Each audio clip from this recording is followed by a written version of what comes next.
ಪ್ರೀತಿಯ ಕೇಳುಗರಿಗೆ ನಮ್ಮ ಚಾನಲ್ಗೆ ಸ್ವಾಗತ. ನೀವು ನಮ್ಮ ಚಾನಲ್ಗೆ ಹೊಸಬರಾಗಿದ್ದರೆ ದಯವಿಟ್ಟು ಸಬ್ಸ್ಕ್ರೈಬ್ ಮಾಡಿಕೊಳ್ಳಿ. ಸಂದೀಪ್ ಸಂಜೆ 7 ಗಂಟೆಗೆ ತನ್ನ ಕೆಲಸವನ್ನು ಮುಗಿಸಿ ಆಗ ತಾನೇ ಮನೆಗೆ ಬಂದಿದ್ದ. ಕೈಕಾಲು ಮುಖ ತೊಳೆಯಲು ರೂಮಿಗೆ ಹೋಗ್ತಾನೆ. ರೂಮಿನಲ್ಲಿ ಸಂದೀಪ್ ಹೆಂಡತಿ ದೀಕ್ಷಾ ರೆಡಿಯಾಗುತ್ತಿರುತ್ತಾಳೆ. ದೀಕ್ಷಾ, ಏನಿವತ್ತು ವಿಶೇಷ? ಎಷ್ಟು ಚೆನ್ನಾಗಿ ರೆಡಿಯಾಗಿದ್ಯಾ? ಹೌದು ರೀ, ಅಮ್ಮ ಫೋನ್ ಮಾಡಿದ್ರು. 3 ತಿಂಗಳಾಯಿತು ಅಮ್ಮನ ಮನೆಗೆ ಹೋಗಿ. ಅದಕ್ಕೆ ನೀವು ಬರೋದು ಒಳಗಡೆ ರೆಡಿ ಆಗೋಣ ಅಂತ ರೆಡಿ ಆಗ್ತಿದ್ದೀನಿ. ನೀವು ಕೂಡ ಬಟ್ಟೆಯನ್ನು ಚೇಂಜ್ ಮಾಡಿಕೊಳ್ಳಿ. ಈಗಾಗಲೇ ತುಂಬ ಲೇಟ್ ಆಗಿದೆ ಎಂದು ಹೇಳ್ತಾಳೆ. ಹೌದಾ, ಇವತ್ತು ಅಮ್ಮಂಗೆ ಹುಷಾರಿಲ್ಲ ಅಂತ ಆಸ್ಪತ್ರೆಗೆ ಕರ್ಕೊಂಡು ಹೋಗಬೇಕು. ನೀನು ಇವತ್ತೇ ಪ್ಲ್ಯಾನ್ ಮಾಡ್ಕೊಂಡಿದ್ದೀಯಾ? ಇದೇನ್ರಿ, ನಾನು ನನ್ನ ತಾಯಿ ಮನೆಗೆ ಹೋಗಿ 3ರಿಂದ 4 ತಿಂಗಳಾಯಿತು. ನಾವೆಲ್ಲಾದರೂ ಹೊರಗಡೆ ಹೋಗ್ಬೇಕಂದ್ರೆ ನಿಮ್ಮ ತಾಯಿ ಏನಾದರೂ ಒಂದು ನೆಪ ತೆಗಿತಾ ಇರ್ತಾರೆ. ಇದೇನು ದೀಕ್ಷಾ ಹೀಗೆ ಹೇಳ್ತಾ ಇದೆಯಾ? ನಿಮ್ಮ ತಾಯಿ ನಿನಗೆ ಫೋನ್ ಮಾಡಿರುವ ವಿಷಯ ನನಗೂ ಹೇಳಬೇಕಲ್ವಾ? ನೀನು ಸಡನ್ನಾಗಿ ಪ್ಲ್ಯಾನ್ ಮಾಡಿದರೆ ನಾನೇನು ಮಾಡೋದು? ಅಮ್ಮನಿಗೆ ದೇಹದಲ್ಲಿ ವ್ಯತ್ಯಾಸ ಆಗಿದೆಯಂತೆ. BP ಮತ್ತು ತಲೆ ಸುತ್ತು ಬರ್ತಾ ಇದೆಯಂತೆ. ಇವತ್ತು ನಾನು ಡಾಕ್ಟರ್ ಹತ್ತಿರ ಅಪಾಯಿಂಟ್ಮೆಂಟ್ ತಗೊಂಡಿದ್ದೀನಿ. ಅಮ್ಮನ ಆಸ್ಪತ್ರೆಗೆ ಕರ್ಕೊಂಡು ಹೋಗಲೇಬೇಕು. ಹೌದು, ನಾನು ಎಲ್ಲಾದರೂ ಹೋಗಬೇಕಂದ್ರೆ ನಿಮಗೆ ಬೇರೆ ಕೆಲಸಗಳು ಬಂದು ಬಿಡುತ್ತೆ. ನಾನೇನು ದಿನ ಹೊರಗಡೆ ಕರ್ಕೊಂಡು ಹೋಗಿ ಅಂತ ನಿಮ್ಮ ಹತ್ರ ಕೇಳ್ತೀನಾ? ನನಗಿಂತ ನಿಮ್ಮ ತಾಯಿನೇ ಹೆಚ್ಚು ನಿಮಗೆ ಎಂದು ಇಬ್ಬರು ಜಗಳ ಮಾಡುತ್ತಿದ್ದನ್ನು ಸಂದೀಪ್ ತಾಯಿ ಕೇಳಿಸಿಕೊಳ್ತಾರೆ. ಮಾತಿಗೆ ಮಾತು ಬೆಳೆದು ಗಂಡ ಹೆಂಡತಿಯ ಜಗಳ ಹೆಚ್ಚಾಗುತ್ತದೆ. ಎಲ್ಲವನ್ನೂ ಕೇಳಿಸಿಕೊಳ್ಳುತ್ತಿದ್ದ ಸಂದೀಪ್ ತಾಯಿ ತನ್ನ ಮಗನ ರೂಮಿಗೆ ಬಂದು, ನೋಡಪ್ಪ ಸಂದೀಪ್, ಇದರಲ್ಲಿ ಜಗಳ ಆಡೋ ವಿಷಯ ಏನಿದೆ? ನೀವಿಬ್ಬರು ಇಷ್ಟು ಜೋರಾಗಿ ಜಗಳ ಮಾಡುತ್ತಿದ್ದರೆ ಅಕ್ಕಪಕ್ಕದವರು ಏನು ತಿಳ್ಕೊಳ್ಳೋದಿಲ್ಲ ಹೇಳು? ಮನೆಯ ಮಾನ ಮರ್ಯಾದೆನ ನೀವಿಬ್ಬರು ಹೊರಗಡೆ ಹಾಕ್ತಿದ್ದೀರಿ. ಆಸ್ಪತ್ರೆಗೆ ಬೇಕಾದರೆ ನಾಳೆ ಅಪಾಯಿಂಟ್ಮೆಂಟ್ ತಗೊಂಡು ಹೋಗಬಹುದು. ಇವತ್ತು ನೀನು ಹೆಂಡ್ತಿನ ಕರ್ಕೊಂಡು ಹೋಗಿ ಅವರ ತಾಯಿ ಮನೆಗೆ ಬಿಟ್ಟು ಬಾ ಎಂದು ಮಗನಿಗೆ ಹೇಳ್ತಾರೆ. ಆಗ ಸಂದೀಪ್, ಅಮ್ಮ ನೀನು ಸುಮ್ಮನೆ ಇರು. 8 ದಿನಕ್ಕೆ ಒಂದು ಸಲ ಡಾಕ್ಟರ್ ಬರೋದು. ಇವತ್ತು ಮಿಸ್ ಆದರೆ ಮತ್ತೆ 8 ದಿನಗಳವರೆಗೆ ಕಾಯಬೇಕು. ನೀನು ಬೇರೆ BP ಹೆಚ್ಚಾಗಿದೆ ಅಂತ ಹೇಳ್ತಾ ಇದ್ದೀಯಾ? ದೀಕ್ಷಾ, ನೀನು ಆಟೋದಲ್ಲಿ ಹೋಗು. ಅಮ್ಮನಿಗೆ ಆಸ್ಪತ್ರೆಗೆ ತೋರಿಸಿಬಿಟ್ಟು ಕರ್ಕೊಂಡು ಬರುವುದಕ್ಕೆ ನಾನೇ ಬರ್ತೀನಿ ಎನ್ನುತ್ತಾನೆ. ಗಂಡನ ಮಾತು ಕೇಳಿ ಕೋಪದಿಂದ ಅವಳು ಪ್ಯಾಕ್ ಮಾಡಿಕೊಂಡಿದ್ದ ಬಟ್ಟೆಗಳನ್ನೆಲ್ಲ ಎತ್ತಿಕೊಂಡು ಹೊರಗಡೆ ಹೋಗ್ತಾಳೆ. ಆಗ ಅಮ್ಮ ಹೇಳ್ತಾರೆ, ನೋಡಪ್ಪ, ಒಬ್ಬಳೇ ಹೋಗೋದು ಸರಿಯಲ್ಲ. ಜೊತೆಯಲ್ಲಿ ನೀನು ಹೋಗಿದ್ದರೆ ಚೆನ್ನಾಗಿರುತ್ತೆ. ಅಮ್ಮ, ಮದುವೆ ಆದಾಗಿನಿಂದ ಇದೆಲ್ಲ ನನಗೆ ಅಭ್ಯಾಸ ಆಗೋಗಿದೆ. ನನಗೆ ಹೆಂಡತಿ ಎಷ್ಟು ಮುಖ್ಯನೋ ತಾಯಿ ಕೂಡ ಅಷ್ಟೇ ಮುಖ್ಯ. ನಾನೇನು ಕರ್ಕೊಂಡು ಹೋಗಲ್ಲ ಅಂತ ಹೇಳಿದ್ನ? ನಿನ್ನ ಆರೋಗ್ಯ ಸರಿ ಇದ್ದರೆ ನಾನೇ ಕರ್ಕೊಂಡು ಹೋಗ್ತಿದ್ದೆ. ಈಗ ಲೇಟ್ ಆಗ್ತಿದೆ, ಬಾ ಹೋಗೋಣ ಎಂದು ಹೇಳಿ ಆಸ್ಪತ್ರೆಗೆ ತಾಯಿಯನ್ನು ಕರೆದುಕೊಂಡು ಹೋಗ್ತಾನೆ ಮಗ. ತನ್ನ ಹೆಂಡತಿ ತವರು ಮನೆಗೆ ಹೋಗಿ 2 ದಿನವಾಗಿರುತ್ತದೆ. ಹೆಂಡತಿಯನ್ನು ಕರೆದುಕೊಂಡು ಬರಲು ಗಂಡ ಹೋಗುತ್ತಾನೆ. ಗಂಡನನ್ನು ನೋಡಿ ದೀಕ್ಷಾ ಸದ್ಯ ಕರ್ಕೊಂಡು ಹೋಗೋಕ್ಕಾದ್ರೂ ಬಂದ್ರಲ್ಲ ಅಂತ ಹೇಳಿ ಗಂಡ ಬಂದಿದ್ದನ್ನು ನೋಡಿ ಸಂತೋಷ ಪಡುತ್ತಾಳೆ. ಒಂದು ಕಡೆ ದೀಕ್ಷಾ ತಾಯಿ, ಇದೇ ನಾಳೆ ಅಂದರೆ ನನ್ನ ಮಗಳು ವರ್ಷದಲ್ಲಿ 3-4 ಸಲ ಮಾತ್ರ ನಮ್ಮನೆಗೆ ಬರುವುದು. ಅದರಲ್ಲೂ ಅವಳನ್ನ ಒಂಟಿಯಾಗಿ ಕಳಿಸುತ್ತೀರಲ್ಲ, ನೀವು ಅವಳ ಜೊತೆ ಬಂದರೆ ಚೆನ್ನಾಗಿರುತ್ತೆ ಅಲ್ವಾ ಅಂತ ಹೇಳ್ತಾರೆ. ಹೌದು ಅತ್ತೆ, ನೀವು ಹೇಳೋದೇನೋ ಸರಿನೇ. ಆದರೆ ನನಗೂ ತಾಯಿ ಇದ್ದಾರಲ್ವಾ? ಅದರಲ್ಲೂ ಅವರಿಗೆ 8 ದಿನದಿಂದ ಹುಷಾರೇ ಇರಲಿಲ್ಲ. ಅದಕ್ಕೆ ಅವರನ್ನು ಆಸ್ಪತ್ರೆಗೆ ಕರ್ಕೊಂಡು ಹೋಗಿದ್ದೆ. ಅದಕ್ಕೆ ನಾನು ಬರೋದಕ್ಕಾಗಲಿಲ್ಲ ಅಂತ ಹೇಳ್ತಾನೆ. ಅವಳ ಜೊತೆಯಲ್ಲಿ ಬರೋದಕ್ಕೆ ಆಗಲಿಲ್ಲ ಅಂತಾನೆ ಅವಳನ್ನು ಕರ್ಕೊಂಡು ಹೋಗುವುದಕ್ಕೆ ನಾನೇ ಬಂದೆ. ಗಂಡನ ಮಾತನ್ನು ಕೇಳಿ ದೀಕ್ಷಾ ಇನ್ನು ನಾನೇನು ಹೇಳಿದ್ರೂ ಪ್ರಯೋಜನ ಇಲ್ಲ ಎಂದು ಹೇಳಿ ಸುಮ್ಮನೆ ಗಂಡನ ಜೊತೆ ಮನೆಗೆ ಹೋಗುತ್ತಾಳೆ. ತನ್ನ ಅತ್ತೆ ಹೇಳಿದ ಮಾತುಗಳಿಂದ ಅಳಿಯನಿಗೆ ಕೋಪ ಬಂದಿರುತ್ತದೆ. ಆದರೂ ಸುಮ್ಮನೆ ಹೆಂಡತಿಯನ್ನು ಕರೆದುಕೊಂಡು ಮನೆಗೆ ಬರುತ್ತಾನೆ. ದಾರಿಯಲ್ಲಿ ಬರುತ್ತಾ ದೀಕ್ಷಾ, ನನಗೆ ಏನಾದರೂ ಸ್ವೀಟ್ ತಿನ್ನಬೇಕು ಎಂಬ ಆಸೆ ಆಗುತ್ತಿದೆ ಎಂದು ಗಂಡನಿಗೆ ಹೇಳ್ತಾಳೆ. ಸರಿ, ನಿನಗೆ ಇಷ್ಟವಾಗಿರೋ ಬರ್ಫಿಯನ್ನು ತಿನ್ನು ಬಾ ಎಂದು ಹೇಳ್ತಾನೆ. ಮೊದಲೇ ಕೋಪದಲ್ಲಿದ್ದ ಗಂಡ ಈ ಚಿಕ್ಕ ವಸ್ತುವಿಗಾಗಿ ಜಗಳವಾಡುವುದು ಸರಿಯಲ್ಲ ಎಂದು ಹೇಳಿ ಇಬ್ಬರು ಹೋಗುವ ದಾರಿಯಲ್ಲಿ ಬರ್ಫಿಯನ್ನು ತಿನ್ನುತ್ತಾರೆ. ಜೊತೆಗೆ ತಾಯಿಗೂ ಕೂಡ ಬರ್ಫಿಯನ್ನು ಪ್ಯಾಕ್ ಮಾಡಿಸಿಕೊಳ್ಳುತ್ತಾನೆ. ತಾಯಿಗೆ ಬರ್ಫಿಯನ್ನು ತೆಗೆದುಕೊಂಡಿದ್ದನ್ನು ನೋಡಿ ದೀಕ್ಷಾಗೆ ಕೋಪ ಬರುತ್ತದೆ. ಇದೇನ್ರಿ ಇದು, ಪ್ರತಿಯೊಂದು ವಿಷಯದಲ್ಲಿ ತಾಯಿ ಅನ್ನೋದು ರೂಢಿಯಾಗಿ ಹೋಗಿದೆ ನಿಮಗೆ. ಈ ಚಿಕ್ಕ ವಸ್ತುನೂ ತಾಯಿಗೆ ತಗೊಂಡು ಹೋಗಿ ಕೊಡಬೇಕಾ? ನೀವು ನನ್ನ ಜೊತೆಯಲ್ಲಿ ಇದ್ದಾಗ ನಿಮ್ಮ ತಾಯಿನ ಯಾಕೆ ನೆನಪಿಸಿಕೊಳ್ತೀರಾ? ನನ್ನ ಜೊತೆ ಸಂತೋಷವಾಗಿ ಇರುವುದು ನಿಮಗೆ ಇಷ್ಟ ಇಲ್ಲ ಅನಿಸುತ್ತೆ, ಅದಕ್ಕೆ ಹೀಗೆಲ್ಲ ಮಾಡ್ತಾ ಇದ್ದೀರಾ. ಏನು ಹೇಳ್ತಾ ಇದ್ದೀಯ ದೀಕ್ಷಾ? ಮನೆಯಲ್ಲಿ ಅಮ್ಮ ಒಬ್ಬರೇ ಇರೋದು, ಅವರಿಗೂ ತಗೊಂಡು ಹೋಗುವುದರಲ್ಲಿ ತಪ್ಪೇನಿದೆ? ಇಷ್ಟು ಚಿಕ್ಕ ವಿಷಯಕ್ಕೆ ಈ ರೀತಿ ಮಾತಾಡ್ತಾ ಇದ್ದೀಯಾ? ನಿನಗೆ ಇನ್ನೂ ಏನಾದರೂ ತಿನ್ನಬೇಕು ಅನಿಸಿದರೆ ತಿನ್ನು ಎನ್ನುತ್ತಾನೆ. ಆದರೆ ದೀಕ್ಷಾಗೆ ನನ್ನ ಗಂಡ ನನಗೆ ಹೆಚ್ಚು ಸಮಯ ಕೊಡುವುದಿಲ್ಲ ಎನಿಸಿರುತ್ತದೆ. ನನಗಿಂತ ಹೆಚ್ಚಾಗಿ ತನ್ನ ತಾಯಿಯನ್ನೇ ಹೆಚ್ಚು ಇಷ್ಟಪಡುವುದು ಎಂದೆನಿಸುತ್ತದೆ. ಹಾಗಾಗಿ ತನ್ನ ಗಂಡ ಈ ರೀತಿ ಎಲ್ಲ ಮಾಡುವುದು ಅವಳಿಗೆ ಇಷ್ಟ ಆಗುತ್ತಿರಲಿಲ್ಲ. ಗಂಡನ ಈ ರೀತಿಯ ವರ್ತನೆ ಅವಳಿಗೆ ಕೋಪವನ್ನು ತರಿಸುತ್ತದೆ. ಆದರೆ ಆ ಕೋಪವನ್ನು ಸಹಿಸಿಕೊಂಡು ಕಣ್ಣಲ್ಲಿ ನೀರು ಸುರಿಸುತ್ತಾ ಕಾರಿನಲ್ಲಿ ಹೋಗಿ ಕುಳಿತು ಬಿಡುತ್ತಾಳೆ. ಇಬ್ಬರ ಮಧ್ಯೆ ಮನಸ್ತಾಪ ಹೆಚ್ಚಾಗುತ್ತದೆ.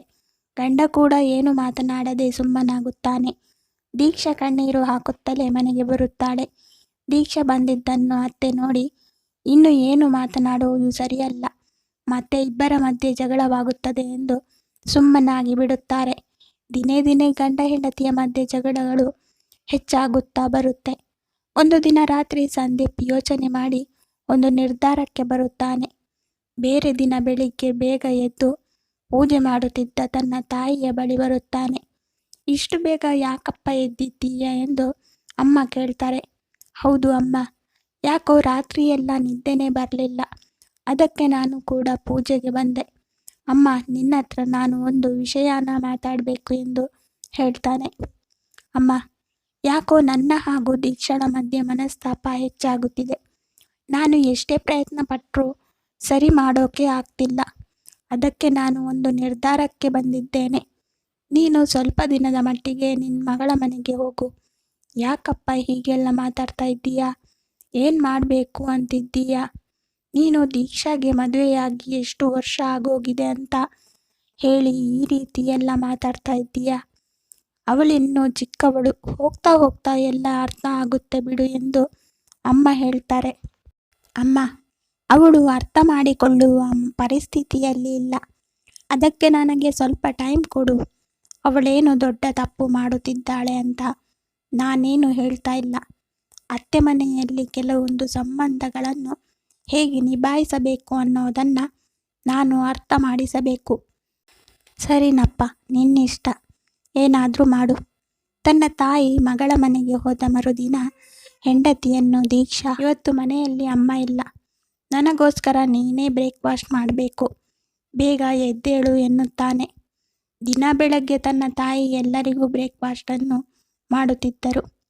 ಅತ್ತೆ ಇಲ್ಲದ ಕಾರಣ ದೀಕ್ಷಾ ಎದ್ದು ಸಂತೋಷದಿಂದ ಬ್ರೇಕ್ಫಾಸ್ಟನ್ನು ಮಾಡ್ತಾಳೆ.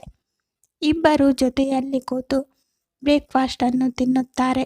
ದೀಕ್ಷಾ, ಸಂಜೆ ನಾನು ಬೇಗ ಬರ್ತೀನಿ, ಇಬ್ಬರು ಹೊರಗಡೆ ಹೋಗೋಣ, ರೆಡಿಯಾಗಿರು ಎಂದು ಹೇಳಿ ಗಂಡ ಕೆಲಸಕ್ಕೆ ಹೋಗುತ್ತಾರೆ. ಕೇವಲ ಮದುವೆಯಾಗಿ 10 ತಿಂಗಳು ಆಗಿತ್ತು. ಮನೆಯಲ್ಲಿ ಅತ್ತೆ ಇಲ್ಲದ ಸಂತೋಷ ಒಂದು ಕಡೆಯಾದರೆ, ಗಂಡನ ಈ ಪರಿವರ್ತನೆಯನ್ನು ನೋಡಿ ಹೇಳಿಕೊಳ್ಳಲು ಆಗದಷ್ಟು ಸಂತೋಷ ಅವಳಿಗೆ ಆಗುತ್ತೆ. ಮನೆಯ ಎಲ್ಲ ಕೆಲಸವನ್ನು ಬೇಗ ಬೇಗ ಮುಗಿಸಿ ರೆಡಿಯಾಗಿ ಗಂಡನಿಗಾಗಿ ಕಾಯುತ್ತಿರುತ್ತಾಳೆ. ಹೇಗೋ ಈಗಲಾದರೂ ನನ್ನ ಗಂಡನ ಜೊತೆ ನಾನು ಸಂತೋಷವಾಗಿ ಇರಬಹುದು ಎಂದುಕೊಂಡು ಗಂಡನಿಗಾಗಿ ಕಾಯುತ್ತಿರುತ್ತಾಳೆ. ಅಷ್ಟರಲ್ಲಿ ಗಂಡ ಕೂಡ ಕೆಲಸದಿಂದ ಮನೆಗೆ ಬರುತ್ತಾನೆ. ಗಂಡ ಕೂಡ ಕೈಕಾಲು ಮುಖವನ್ನು ತೊಳೆದು ಬಟ್ಟೆಯನ್ನು ಚೇಂಜ್ ಮಾಡಿಕೊಂಡು ಇಬ್ಬರು ಡಿನ್ನರ್ ಮಾಡಲು ಹೊರಗಡೆ ಹೋಗುತ್ತಾರೆ. ಅಂದು ದೀಕ್ಷಾ ಕೂಡ ಸಂತೋಷವಾಗಿರುತ್ತಾಳೆ. ಇಬ್ಬರು ಒಂದು ಒಳ್ಳೆಯ ರೆಸ್ಟೋರೆಂಟ್ಗೆ ಹೋಗುತ್ತಾರೆ. ಸಂತೋಷದಿಂದ ಊಟವನ್ನು ಮಾಡುತ್ತಾರೆ. ದೀಕ್ಷಾ ಊಟ ಮಾಡಿದ ನಂತರ ಹ್ಯಾಂಡ್ ವಾಶ್ ಮಾಡಲು ಹೋಗುತ್ತಾಳೆ. ಅವಳ ಫೋನಿಗೆ ದೀಕ್ಷಾ ತಾಯಿ ಫೋನ್ ಮಾಡ್ತಾರೆ. ನಂತರ ದೀಕ್ಷಾ ಗಂಡ ಅಲ್ಲಿ ಕುಂತಿರುತ್ತಾನೆ. ಫೋನ್ ಬಂದಿದ್ದನ್ನು ನೋಡಿ ಫೋನನ್ನು ಕಟ್ ಮಾಡ್ತಾನೆ. ಹೀಗೆ 2-3 ಬಾರಿ ಫೋನ್ ಬರುತ್ತದೆ. ದೀಕ್ಷಾ ಗಂಡ ಫೋನನ್ನು ಸ್ವಿಚ್ ಆಫ್ ಮಾಡಿ ಬಿಡುತ್ತಾನೆ. ಮಗಳ ಫೋನ್ ಸ್ವಿಚ್ ಆಫ್ ಆಗಿರುವುದರಿಂದ ದೀಕ್ಷಾ ತಾಯಿಗೆ ಗಾಬರಿಯಾಗಿ ಅಳಿಯನಿಗೆ ಫೋನ್ ಮಾಡುತ್ತಾರೆ. ಇತ್ತ ದೀಕ್ಷಾ ಗಂಡ ಏನಾದರೂ ಇಂಪಾರ್ಟೆಂಟ್ ವಿಷಯ ಇರಬಹುದು ಎಂದು ಅತ್ತೆಯ ಫೋನನ್ನು ರಿಸೀವ್ ಮಾಡುತ್ತಾನೆ. ಅತ್ತೆ, ದೀಕ್ಷಾ ನಾನು ಹೊರಗಡೆ ಬಂದಿದ್ದೀವಿ. ದೀಕ್ಷಾ ಹ್ಯಾಂಡ್ ವಾಶ್ ಮಾಡುವುದಕ್ಕೆ ಹೋಗಿದ್ದಾಳೆ. ಅವಳು ಬಂದಮೇಲೆ ನಾನು ಫೋನ್ ಮಾಡ್ತೀನಿ ಎನ್ನುತ್ತಾನೆ. ಅಳಿಯನ ಮಾತನ್ನು ಕೇಳಿ ಅತ್ತೆ ಕೂಡ ಆಯಿತು ಅಳಿಯಂದ್ರೆ, ಹಾಗೆ ಮಾಡಿ. ದೀಕ್ಷಾ ಫೋನ್ ಸ್ವಿಚ್ ಆಫ್ ಬರ್ತಿದೆ, ಅದಕ್ಕೆ ನಾನು ನಿಮಗೆ ಫೋನ್ ಮಾಡಿದೆ ಎಂದು ಹೇಳಿ ಫೋನ್ ಕಟ್ ಮಾಡ್ತಾರೆ. ಇಬ್ಬರು ಊಟ ಮುಗಿಸಿ ಮನೆಗೆ ಹೋಗುವ ದಾರಿಯಲ್ಲಿ ದೀಕ್ಷಾ ತನ್ನ ಫೋನನ್ನು ಎತ್ತಿ ಚೆಕ್ ಮಾಡ್ತಾಳೆ. ಅರೆ, ಇದೇನು, ಅಮ್ಮ 2-3 ಸಲ ಫೋನ್ ಮಾಡಿದ್ದಾರೆ. ಅದು ನಾನು ಹೇಳೋದೇ ಮರೆತು ಬಿಟ್ಟೆ. ಫೋನ್ ಮಾಡಿದ್ರು, ನೀನು ಹ್ಯಾಂಡ್ ವಾಶ್ ಮಾಡುವುದಕ್ಕೆ ಹೋಗಿದ್ದೆ. ಅದಕ್ಕೆ ನಾನು ದೀಕ್ಷಾ ಹ್ಯಾಂಡ್ ವಾಶ್ ಮಾಡುವುದಕ್ಕೆ ಹೋಗಿದ್ದಾಳೆ, ಆಮೇಲೆ ಫೋನ್ ಮಾಡ್ತೀನಿ ಅಂತ ಹೇಳಿದೆ. ಸರಿ, ನಾನು ಆದರೂ ಒಂದ್ಸಲ ಅಮ್ಮನಿಗೆ ಫೋನ್ ಮಾಡಿ ಮಾತಾಡ್ತೀನಿ. ದೀಕ್ಷಾ, ಈಗ ನೀನು ನನ್ನ ಜೊತೆ ಇದ್ದೀಯ, ಮಧ್ಯದಲ್ಲಿ ನಿಮ್ಮ ತಾಯಿ ಯಾಕೆ? ಅದು ಹಾಗಲ್ಲ ರೀ, ಅಮ್ಮ 2-3 ಸಲ ಫೋನ್ ಮಾಡಿದ್ದಾರಲ್ಲ, ಅದಕ್ಕೆ ಫೋನ್ ಮಾಡಿ ಮಾತಾಡಿಸ್ತೀನಿ. ಇದೇನು ದೀಕ್ಷಾ, ನಿನಗೋಸ್ಕರ ನಾನು ಕೆಲಸ ಬಿಟ್ಟು ಬಂದಿದ್ದೇನೆ. ನನಗಿಂತ ಅಷ್ಟೊಂದು ಇಂಪಾರ್ಟೆಂಟ್ ನಿಮ್ಮ ತಾಯಿ ನಿನಗೆ. ಅದು ಹಾಗಲ್ಲ ರೀ, ಬಿಡಿ, ನಾಳೆ ಫೋನ್ ಮಾಡಿ ಮಾತಾಡಿಕೊಳ್ತೇನೆ ಎಂದು ಹೇಳಿ ಇಬ್ಬರು ಮನೆಗೆ ಬರುತ್ತಾರೆ. 2-3 ದಿನ ಹೀಗೆ ತನ್ನ ತಾಯಿಯ ಫೋನ್ ಬಂದರೆ ಏನಾದರೂ ಒಂದು ನೆಪವನ್ನು ಹೇಳಿ ದೀಕ್ಷಾ ಗಂಡ ತಾಯಿಯ ಜೊತೆ ಮಾತನಾಡಲು ಬಿಡುತ್ತಿರಲಿಲ್ಲ. ಅಂದು ದೀಕ್ಷಾ, ರೀ, ಯಾಕೋ ನನಗೆ ಅಪ್ಪ ಅಮ್ಮನ ನೆನಪು ತುಂಬ ಬರ್ತಿದೆ. ಸಂಜೆ ಹೋಗಿ ಮಾತನಾಡಿಕೊಂಡು ಬರೋಣ. ಇದೇನು ದೀಕ್ಷಾ, ಇವತ್ತು ನಾನು ಮೂವಿಗೆ ಹೋಗೋ ಪ್ಲ್ಯಾನ್ ಮಾಡಿದ್ದೀನಿ. ಪ್ಲ್ಯಾನ್ನ ಕ್ಯಾನ್ಸಲ್ ಮಾಡೋದಕ್ಕೆ ಆಗುತ್ತಾ? ನಿಮ್ಮ ತಾಯಿ ಮನೆಗೆ ಇನ್ನೊಂದು ದಿನ ಬೇಕಾದರೆ ಹೋಗಬಹುದು. ನೀನು ಹೋಗಿ ಬೇಗನೆ ರೆಡಿ ಆಗು ಎನ್ನುತ್ತಾನೆ ಗಂಡ. ಗಂಡನ ಪ್ರೀತಿಯ ಮುಂದೆ ದೀಕ್ಷಾ ಸೋತು ಹೋಗಿರುತ್ತಾಳೆ. ದೀಕ್ಷಾ ಫೋನ್ ಎತ್ತದೇ ಇರುವ ಕಾರಣ ದೀಕ್ಷಾಳನ್ನು ನೋಡಲು ಮನೆಗೆ ಬರುತ್ತಾರೆ. ದೀಕ್ಷಾ ತಂದೆ ತಾಯಿಯನ್ನು ನೋಡಿ ಸಂತೋಷದಿಂದ, ಅಮ್ಮ, ಇದೇನು ಒಂದು ಫೋನ್ ಕೂಡ ಮಾಡದೇನೆ ಸಡನ್ನಾಗಿ ಬಂದ್ಬಿಟ್ಟಿದ್ದೀಯಾ? ಹೌದು ಕಣಮ್ಮ, 2-3 ಸಲ ಫೋನ್ ಮಾಡಿದ್ರು ನೀನು ಫೋನ್ ಎತ್ತಲಿಲ್ಲ, ಅದಕ್ಕೆ ನಿನ್ನನ್ನು ನೋಡಿಕೊಂಡು ಹೋಗೋಣ ಅಂತ ಬಂದ್ವಿ ಎನ್ನುತ್ತಾರೆ. ಅಮ್ಮ, ಅಪ್ಪ ಕೂತ್ಕೊಳ್ಳಿ, ನಾನು ನಿನಗೋಸ್ಕರ ಕಾಫಿ ಮಾಡ್ಕೊಂಡು ಬರ್ತೀನಿ ಎಂದು ಹೇಳಿ ರೂಮಿಗೆ ಹೋಗಿ ತಂದೆ ತಾಯಿ ಬಂದಿರುವ ವಿಷಯವನ್ನು ಗಂಡನಿಗೆ ಹೇಳುತ್ತಾಳೆ. ಇತ್ತ ದೀಕ್ಷಾ ಗಂಡ 10 ನಿಮಿಷ ಬಿಟ್ಟು ಹಾಲಿಗೆ ಬರ್ತಾನೆ. ನಮಸ್ಕಾರವನ್ನು ಮಾಡಿ ಅಲ್ಲಿಯೇ ಪೇಪರ್ ಓದಿಕೊಂಡು ಕುಳಿತು ಬಿಡುತ್ತಾನೆ. ಅತ್ತೆ ಮಾವನ ಮಾತನಾಡಿಸಿದರೆ ಮಾತ್ರ ಮಾತನಾಡುತ್ತಿದ್ದ. ಹೆಂಡತಿ ಕಾಫಿ ಮಾಡಿಕೊಂಡು ಬರುತ್ತಾಳೆ. ಇದೇನ್ರಿ, ಅಪ್ಪ ಅಮ್ಮ ಅಷ್ಟು ದೂರದಿಂದ ಬಂದಿದ್ದಾರೆ, ಅವರನ್ನ ಮಾತಾಡ್ಸೋದು ಬಿಟ್ಟು ಪೇಪರ್ ಓದ್ಕೊಂಡು ಕೂತಿದ್ದೀರಾ ಎಂದು ಕೇಳ್ತಾಳೆ. ಅಪ್ಪನಿಗೆ ಹುಷಾರಿರುವುದಿಲ್ಲ, ಅದರಲ್ಲೂ ನನ್ನನ್ನು ನೋಡೋದಕ್ಕೆ ಅಷ್ಟು ದೂರದಿಂದ ಕಷ್ಟಪಟ್ಟು ಬಂದಿದ್ದಾರೆ. ಪ್ರೀತಿಯಿಂದ ಒಂದೆರಡು ಮಾತನಾಡಿದರೆ ಏನಾಗುತ್ತೆ, ಅವರಿಗೂ ಕೂಡ ಸಂತೋಷವಾಗುತ್ತೆ. ನೋಡು ದೀಕ್ಷಾ, ಮನೆಯಲ್ಲಿ ನಾನಿರೋವರೆಗೂ ನೀನು ನನಗೆ ಹೆಚ್ಚಿನ ಪ್ರಾಮುಖ್ಯತೆ ಕೊಡಬೇಕು. ತಂದೆ ತಾಯಿಯವರ ಮುಂದೆ ನಾನು ನಿಮಗೆ ಹೀಗೆ ಪ್ರಾಮುಖ್ಯತೆ ಕೊಡುವುದಕ್ಕಾಗುತ್ತದೆ? ಯಾಕಾಗೋದಿಲ್ಲ? ಮದುವೆಗೆ ಮುಂಚೆ ನೀನು ನಿನ್ನ ತಂದೆ ತಾಯಿ ಜೊತೆ ತಾನೇ ಇದ್ದೆ. ಮದುವೆ ಆದಮೇಲೆ ನಿನ್ನ ತಂದೆ ತಾಯಿನೇ ಮುಖ್ಯ ಅಂತ ಹೇಳಿದರೆ ಹೇಗೆ? ನಿಮ್ಮ ಮಾತಿನ ಅರ್ಥ ಮದುವೆಯಾದ ತಕ್ಷಣ ತಂದೆ ತಾಯಿನ ಮರೆತು ಬಿಡಬೇಕಾ? ಹೌದು, ಇದನ್ನೆಲ್ಲ ನೀನೇ ತಾನೇ ನನಗೆ ಹೇಳಿಕೊಟ್ಟೆ. ಯಾಕೆ, ನಿನಗೊಂದು ನ್ಯಾಯ ನನಗೊಂದು ನ್ಯಾಯನಾ? ನಾನು ನನ್ನ ತಾಯಿ ಜೊತೆ ಚೆನ್ನಾಗಿದ್ದರೆ ನಿನಗೆ ನೋಡೋದಕ್ಕಾಗಲ್ಲ. ಈಗ ನೀನು ನಿನ್ನ ತಾಯಿ ತಂದೆ ಜೊತೆ ಚೆನ್ನಾಗಿರೋದಕ್ಕೆ ನಾನು ಬಿಡಬೇಕಾ ಎಂದು ಹೇಳ್ತಾನೆ. ಮಕ್ಕಳ ಮದುವೆ ಆದಮೇಲೆ ಸಂಬಂಧಗಳು ಬದಲಾಗುವುದಿಲ್ಲ, ನಮ್ಮ ಯೋಚನೆಗಳು ಬದಲಾಗುತ್ತೆ. ಅಷ್ಟಕ್ಕೂ ನನ್ನ ತಾಯಿ ನಿನಗೇನು ಅತ್ತೆ ರೀತಿ ಕಾಟ ಕೊಡುತ್ತಿದ್ದಾರೆ? ಮನೆಯಲ್ಲಿ ನಿನ್ನ ಜೊತೆ ಅವರು ಕೂಡ ಮನೆ ಕೆಲಸ ಮಾಡುತ್ತಿದ್ದಾರೆ. ಅವರಿಂದ ನಿನಗೆ ಏನಾದರೂ ಕಷ್ಟ ಆದರೆ ನನಗೆ ಹೇಳು.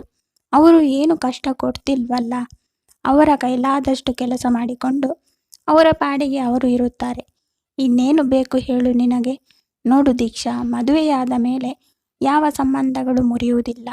ನಾವು ನೋಡೋ ದೃಷ್ಟಿಕೋನ ಸರಿಯಾಗಿದ್ದರೆ ನಮ್ಮ ಜೊತೆಗಿರೋ ಸಂಬಂಧಗಳು ಸರಿಯಾಗಿ ಇರುತ್ತದೆ. ಮೊದಲು ಅದನ್ನು ಅರ್ಥ ಮಾಡಿಕೊ.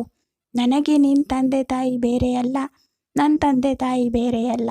ಈ ವಿಷಯ ನಿನಗೆ ಅರ್ಥ ಆದರೆ ನಮ್ಮ ಸಂಬಂಧದಲ್ಲಿ ಯಾವತ್ತೂ ಬಿರುಕು ಮೂಡುವುದಿಲ್ಲ. ನಿನ್ನ ತಂದೆಗೆ ಹುಷಾರಿಲ್ಲ ಅಂತ ಹೇಳಿ ನಿನಗೆ ಎಷ್ಟು ನೋವಾಗುತ್ತೆ ನೋಡು. ಹಾಗೆ ತಾನೇ ನನ್ನ ತಾಯಿ ಕೂಡ.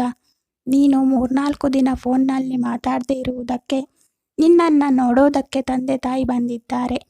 ಅಲ್ಲಿಗೆ ನೀನು ಅರ್ಥ ಮಾಡ್ಕೊ ತಂದೆ ತಾಯಿ ಪ್ರೀತಿ ಹೇಗಿರುತ್ತೆ ಅಂತ ಹೇಳಿ. ನನ್ನ ತಾಯಿ ಕೂಡ ಹಾಗೆ ಅಲ್ವಾ? ಹಾಗೂ ಏನಾದರೂ ಮನೆಯಲ್ಲಿ ಚಿಕ್ಕ ಪುಟ್ಟ ತಪ್ಪುಗಳಾದರೆ ಅದನ್ನು ನಾವೇ ಸಹಿಸಿಕೊಂಡು ಹೋಗಬೇಕು. ಅದನ್ನೇ ದೊಡ್ಡದು ಮಾಡಬಾರದು.